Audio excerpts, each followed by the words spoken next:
Ya Allah biha, ya Allah biha, ya Allah bihusnil khatimah. Hijrah itu berpindah pada satu keadaan yang lebih baik menurut Allah. Berpindah pada satu keadaan yang lebih baik menurut Allah.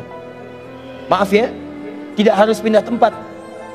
Misal, ini rumah Anda di sini. Ini masjid. Jaraknya cuma 5 meter. Sepeda punya, mobil ada, motor lengkap.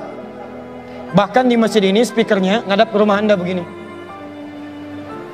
Tapi selama ini walaupun dipanggil dengan adzan, Allahu Akbar, nggak ada sentuhan. Panggilan datang, sulit direspon. Sulit kemudian diikuti. Sholat berjamaah ke masjid malas.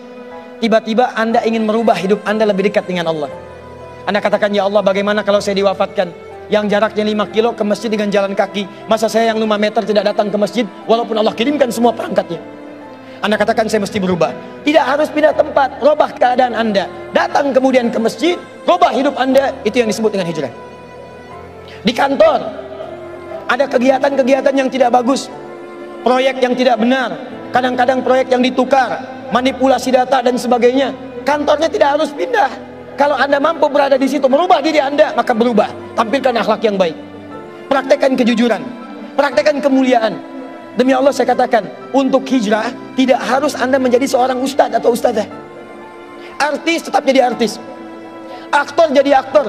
Zaman Nabi ada aktornya, ada artisnya, ada penyair Nabi namanya Hasan bin Sabit. Ada pejuangnya, ada pengusahanya, ada pebisnisnya, ada pemerintahannya, ada semuanya. Tapi tahukah Anda, mereka masih bisa menghatamkan Al-Quran, mereka bisa tahajud, mereka bisa baca Al-Quran, mereka bisa berpuasa. Jadi untuk berhijrah tidak harus menjadi seseorang yang kemudian ditampilkan dengan tampilan-tampilan jubah seakan-akan terlihat baik, tapi isinya tidak berubah. Siap insya Allah? Nah, sekarang perhatikan. Pertama, pulang ke rumah, kalau hijrahnya ingin mudah, Anda mesti kompak dulu satu keluarga. Satu tekad yang sama. Cara paling cepat, ngobrol dengan suami, katakan, renungkan, bangun di malam hari, bahwa satu saat Anda akan wafat. Dan bayangkan, apakah Anda sudi diwafatkan dalam keadaan seperti ini yang belum baik? Setelah Anda tergerak untuk berubah, baru kemudian bikin visi ke depan.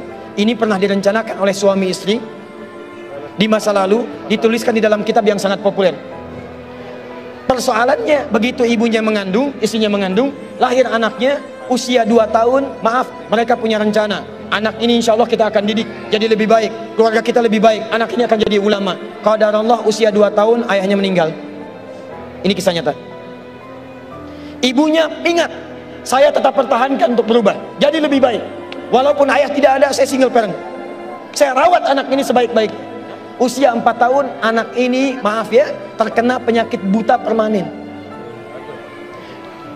Hijrah tidak akan sepi dengan ujian. Suami meninggal, single parent, anaknya kemudian buta permanen. Apa yang dilakukan oleh ibunya? Ibunya tetap berpedoman, Allah pasti akan berikan yang terbaik. Anak ini kemudian terus didoakan, bangkit di malam hari, perbanyak kemudian tingkatkan ibadah. Ingat ya rumus ini, orang tua yang rajin ibadah maka boleh jadi kebaikannya akan diturunkan pada anaknya. Ibunya yang berdoa, anaknya yang mendapatkan bagiannya. Matanya buta tapi diganti oleh Allah dengan ingatan yang luar biasa. Kalau Anda bacakan satu kalimat, satu baris ini, satu lembar buku dibacakan oleh Anda satu halaman, maka seketika dia akan ingat seketika tanpa diulang. Dengan titik, dengan komanya. Anak ini kemudian dibawa ke sekolah Al-Quran, dimasukkan talaki ke syekh di sana. Syekh di situ kemudian membacakan pada saat itu surat Qaf, surah ke-50. Qaf dibacakan sampai akhir ayatnya. Anak ini anak yang paling kecil teman-teman, mata buta, nggak bisa ngelihat. Teman-temannya berada di atasnya usianya, ada yang 6 tahun, 7 tahun, dia 4 tahun. Begitu selesai membacakan, kata syekhnya, lihat kalimatnya, man hafidha ala zahri qalbi, siapa yang hafal apa yang tadi saya bacakan, hafalan di dalam kepalanya, bukan di luar kepala. Hafal di luar kepala masih belum hafal. Kata syekhnya, hafal di dalam kepalanya. Tiba-tiba saat semuanya diam menyimpan tangannya begini, Anak yang buta tadi mengangkat tangannya mengatakan, hafidtu ala dhahri qalbi. Saya sudah hafal. Syekhnya penasaran, kata syekhnya, bagaimana? Diambil anaknya ke depan, diminta baca, Masya Allah, bacaannya bukan hanya hafal, makhrajnya, sifat hurufnya, tajwidnya, semua mirip dengan syekhnya. Kata syekhnya, minal an tadrusul hadis. Dari sejak sekarang, ananda mesti belajar hadis, karena Quran itu dijamin kemudahannya, hadis yang tidak ada jaminan. Anak ini secara singkat, tinggal 1 menit, pulang ke rumahnya, diantar oleh asisten rumah tangga ibu tadi. Begitu nyampe di rumahnya, wajahnya gembira, mengatakan pada ibunya, Ummi, ibu, tadi saya dipuji oleh saya begini, ada kejadian begini, saya seperti ini. Kata anak ini, minal an uridul hadis. Ma, sekarang saya pengen belajar hadis. Kata ibunya, ya bunayya iktafi bil Quran.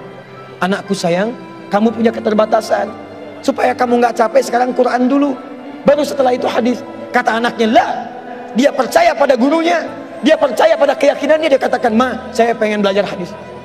Dia tinggalkan ibunya sambil meraba jalan begini ke kamarnya.